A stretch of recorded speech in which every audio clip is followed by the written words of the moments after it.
नमस्कार दोस्तों।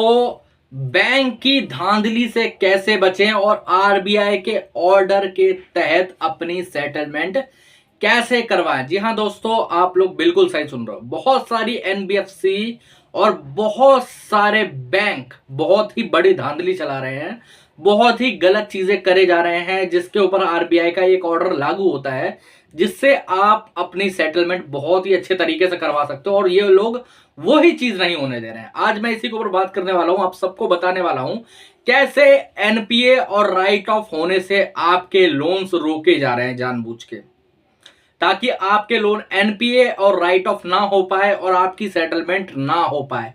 जी हाँ, बहुत सारे हमारे क्लाइंट हैं, बहुत सारे हमारे सब्सक्राइबर हैं जो कि ये इशू फेस कर रहे हैं। कम से कम नहीं तो मैं अपनी ही क्लाइंटों की बात बता रहा हूं, कम से कम 200 से 250 लोगों के साथ में ऐसी चीजें हो रही हैं जो भी हमारे साथ ऑनलाइन जुड़े हुए हैं।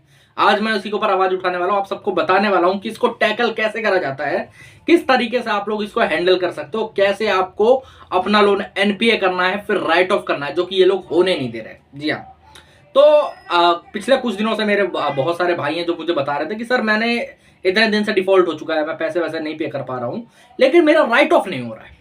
हाँ, आपने बोला था कि 6 से लेके 9 महीने के बीच में हमारा राइट ऑफ हो जाएगा, लेकिन हमारा राइट ऑफ हो ही नहीं रहा। मैं सिविल में चेक करता हूँ, राइट ऑफ तो ही नहीं हो रहा, नॉर्मल अकाउंट है अभी भी। ऐसा क्यों हो रहा है, ऐसा क्यों हो रहा है, क्या वजह है इसकी? तो मैं आज ये सारी वजह आपके साथ शेयर करने वाला हूं, और इसको टैकल कैसे करें ये भी बताऊंगा, टैकल कैसे करना है, बीमारी बताऊंगा, बीमारी के साथ में इलाज भी बताऊंगा। और हाँ, अगर आप लोगों को ये जानना है कि आपके घर पे होम विजिट हो सकती है कि नहीं हो सकती, आपके एरिया में होम विजिट लागू है कि नहीं है, वहां पर बैन तो नहीं है, वहां पर कहीं होम एजेंसी वगैरह बैन तो नहीं है, होम विजिट होती है कि नहीं होती है, ये सब जानना है तो आप सबको मैं बताने वाला हूं। आप अपने क्या कहते हैं, अपना एरिया का नाम, अपने बैंक का नाम और अपने स्टेट का नाम कमेंट सेक्शन में डाल दे। मैं आप सभी को वहां पर बता दूंगा कि आपके यहाँ पर होम विजिट होती है कि नहीं होती है। और अगर आप सबको मुझसे संपर्क करना है, मुझसे बात करनी है, अपनी प्रॉब्लम बतानी है, अपनी दिक्कत दूर करवानी है, होम विजिट रुकवाना है, कॉल्स रुकवानी है, कॉल फॉरवर्डिंग की सेवा लेना चाहते हो, कोई लीगल नोटिस का रिप्लाई लिखवाना चाहते हो, कोई बेल वगैरह करवानी है किसी केस में, ऐसी कोई भी प्रॉब्लम है, यहां पर मेरा नंबर आ रहा है, आप मुझे व्हाट्सएप पर मैसेज कर सकते हो। ठीक है, तो चलिए वीडियो में आगे बढ़ते हैं। तो सबसे पहले तो एक चीज जान लो, एनपीए और राइट ऑफ होना आपका खुद का एक अधिकार है। जी हाँ, आपका खुद का एक अधिकार है। क्यों ऐसा क्यों करा जाता है? दरअसल आरबीआई की एक पॉलिसी है जिसके तहत में डे तय करे गए हैं। जो अपना एनपीए है वो 90 से लेकर 94 डेज के बीच में अपना एनपीए हो जाता है। जो लोन है, सॉरी, जो लोन है वो 90 से लेकर 94 डेज के अंदर अपना एनपीए हो जाता है, अगर आप उसके अंदर कोई भी रिपेमेंट नहीं करवाते हो, किसी भी रूप से कोई भी रिपेमेंट अगर आप नहीं करवाते हो तो वो इतने दिनों में एनपीए हो जाएगा। ठीक है, और जो राइट ऑफ है वो बैंक के ऊपर होता है, वो बैंक डिसाइड करता है कि हमारा 6 से लेकर 9 महीने के बीच में कब डिफॉल्ट राइट ऑफ में चला जाएगा। ऐसा क्यों होता है? बैंक को राइट ऑफ करने की एक वो दी गई है कि आप इस डेट के बीच में राइट ऑफ करवा लीजिए। हर एक बैंक को राइट ऑफ करना पड़ता है, हर एक एनबीएफसी को राइट ऑफ करना पड़ता है। कई लोग बोलते हैं ना कि नहीं, राइट ऑफ वो लोग बैंक की मर्जी है, वो करे ना करे।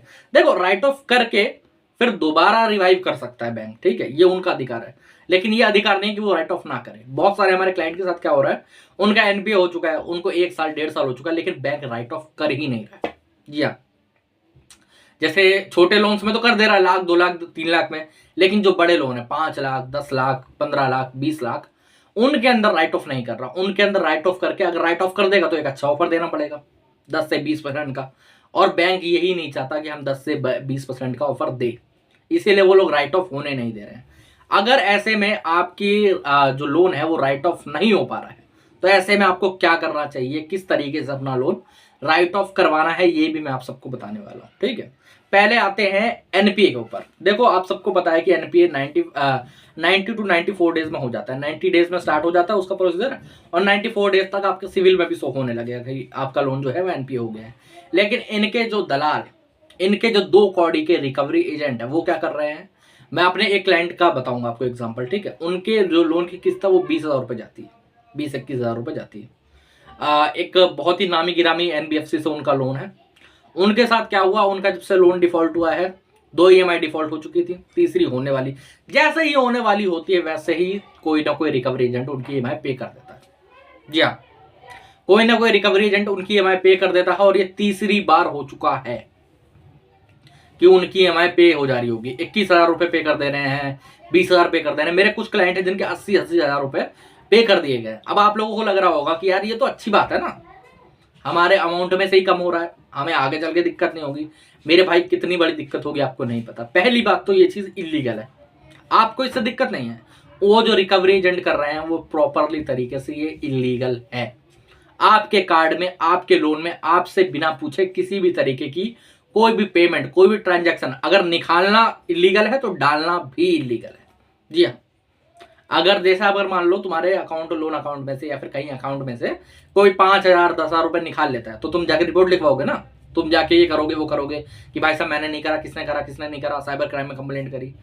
वैसे ही अगर आपके लोन अकाउंट में कोई पेमेंट करता है कोई एजेंसी वाला या फिर कुछ, तो वो भी इलीगल है।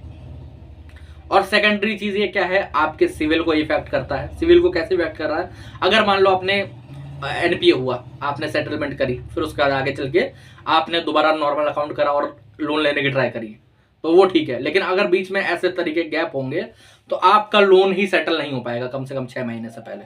समझ रहे हो? जैसे मान लेते हैं आप इनके साथ 3 महीने हो गया, इनका 3 महीने बेकार हो गया, अगर 3 महीने ऐड कर देते तो कम से कम इनका 5 महीने बन जाता, इनकी 2-4 महीने में सेटलमेंट हो जाती और अच्छे अमाउंट में होती, तरीके से होती।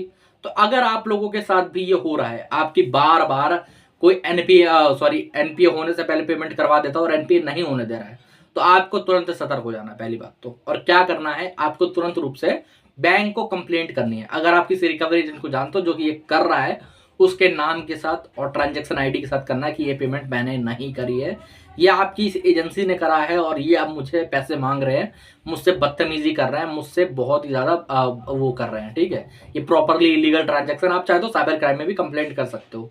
और सेकेंडरी चीज है NPA नहीं हो रहा, वो राइट ऑफ नहीं होने दे रहा। राइट ऑफ क्यों नहीं होने दे रहा, राइट ऑफ क्यों नहीं होने दे रहा? क्योंकि अगर राइट ऑफ हो गया तो आपको एक अच्छा डिस्काउंट देना पड़ेगा, है ना। पहले तो बैंक क्या करते थे, ऑफर नहीं करके बोलते रहते थे, लेकिन राइट ऑफ के बाद तो ऑफर देना पड़ेगा ना। उस अकाउंट को अगर नॉर्मल चलाएंगे तो उनके लिए दिक्कत है, उनके शेयर होल्डर्स के लिए दिक्कत है और आपके लिए भी दिक्कत है। आप सभी को अगर वो 6 से लेकर 9 महीने तक, 9 महीने लास्ट है, अगर 9 महीने के बाद भी राइट ऑफ नहीं कर रहा है तो आप सब भी एक कंप्लेंट कर सकते हो बैंक को कि मेरा लोन राइट ऑफ करा जाए और उसके बाद मुझे उसकी सेटलमेंट करनी है। अगर ऐसे ही वो लोग सारे लोन राइट ऑफ नहीं करते तो उनका भट्टाधार हो जाएगा एक्चुअली में। जी हाँ, क्योंकि उनके जैसे आपकी एक रिपोर्ट है, उनका भी एक लेजर है, उस लेजर के अंदर जितना वो आपके लोन चलेंगे राइट ऑफ के राइट ऑफ के बिना, वो सब उनके लिए एक डेब्ट है, उनके लिए कर्जा है। अगर राइट ऑफ हो गया तो आपके लिए राइट ऑफ हो गया तो कर्जा ना उनके लिए रहा ना आपके लिए रहा, आपको खाली सेटलमेंट करनी है, आपको बात खत्म है। तो इस तरीके से आप लोग ये चीजें कर सकते हो। और हाँ, एक चीज और बता रहा हूं कि कई जो रिकवरी एजेंट है वो भी ऐसी गलत हरकतें करते हैं अपनी इनकम बनाने के लिए, अपना कमीशन बनाने के लिए। NPA नहीं होने देते हैं या फिर आगे चल के और दिक्कत देते हैं, राइट ऑफ नहीं होने देते हैं, तो आप लोग उनके खिलाफ भी कंप्लेंट दर्ज करवा सकते हो। और एक बार ये कंप्लेंट दर्ज करवाने के बाद ये आपके हक है, NPA राइट ऑफ होना आपके हक हैं। जी हाँ, आपके हक हैं पूरे तरीके से। आप चाहो तो करवाओ, ना चाहो तो बस आप पेमेंट कर दोगे तो नहीं होगा वैसे भी, लेकिन अगर पेमेंट नहीं हो रही तो आपका ये होना चाहिए। ये सारी चीजें ये अगर हो जाती हैं तो आपकी सेटलमेंट बहुत ही अच्छे तरीके से होगी। जी हाँ, राइट ऑफ के बाद तो हर एक लोन पे 10 से 20% पे सेटलमेंट होती है और NPA के बाद भी एक अच्छा डिस्काउंट आपको मिलता है। ऐसी बात नहीं है कि NPA के बाद कई लोग बोलते हैं कि सेटलमेंट नहीं हो रही। NPA के बाद भी अच्छी सेटलमेंट होती है, बस आपको ऑफर निकालना आना चाहिए। तो आज का जो दोस्तों वीडियो है इसीलिए था, मैंने बोला सबको इन्फॉर्मेशन देता हूँ, सबको समझाता हूँ सारी चीजें, कैसे क्या करना है क्या नहीं करना, किस तरीके से वो होता है। और हाँ, एक चीज और होती है कि अपना एक वजह से ये लोग और नहीं करते राइट ऑफ, कि राइट ऑफ से पहले ये लोग कई तरीके के लीगल विकल्प यूज कर सकते हैं जो कि ये लोग राइट ऑफ के बाद नहीं कर सकते।